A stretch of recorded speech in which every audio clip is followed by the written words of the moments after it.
سڵاوتان لێبێت هێرشا درۆنی و موشکیەکان بۆ سەر بنکە و بارگاکانی هاوپەیمانان لە شاری هەولێر بەردەوامن. ئێستا ئێمە لە ڕێگای هەولێر شەقلاوین، واتە ئەم ڕێگایە لە پشت ئێمە کنسولخانەی نوێی ئەمریکا هەیە کە تا ئێستا زۆرترین موشک و درۆن ئاراستەی کنسولخانە کراوە. تەواوی ئەو هێرشانە پوچەڵ کراونەتەوە.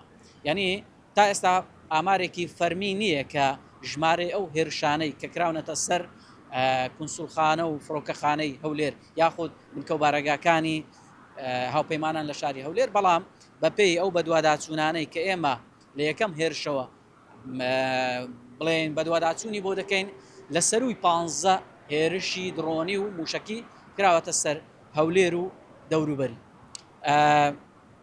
کەمێک بەر لە ئێستا دژە تیرۆری کوردستان ڕایگەیان هەر کاتێک کە زەنگی ئاگادارکردنەوە دیارمەبەستی کنسولخانەی ئەمریکا لێدرا، ئەوە پێویستە هاوڵاتیانی ئەو ناوچەیە خۆیان لە شوێنی سەلامەت بپارێزن بۆ ئەوەی لە کاتی بەرپەسدانەوەی درۆن و موشکەکان تەنەکان کە دەکەونە خوارەوە سەلامەت بن و بەر هاوڵاتیان نەکەون.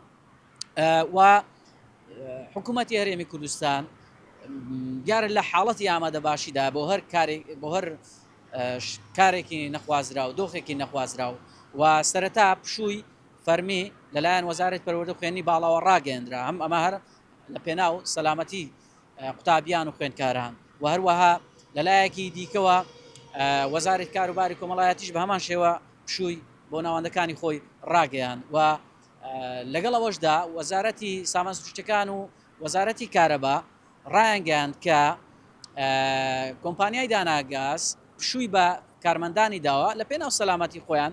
ئەمەش وا دەکات کە بەرهەمێنانی کارەبا پێدانی کارەبا بۆ چەند کاتژمێرێک کەم بێتەوە و تا ئێستاش نزیک بە 10 گەڕک لە شاری هەولێر کارەبایان پچڕا. و لەلایەکی دیکە هەر لەگەڵ ئەم دۆخە نائاساییەکە هەیە و شەڕێکە هەیە، پارێزگاری هەولێر ڕایگەیاند کە سەرباری ئەو دۆخە نەخوازراوەیەکە هەیە، بەڵام ئاسایشی خۆراک زۆرە، واتە خواردن خۆراک لە کۆگاکان هەیە، هیچ ئەزمەیەک لەسەر ئاسایش خۆراک نییە.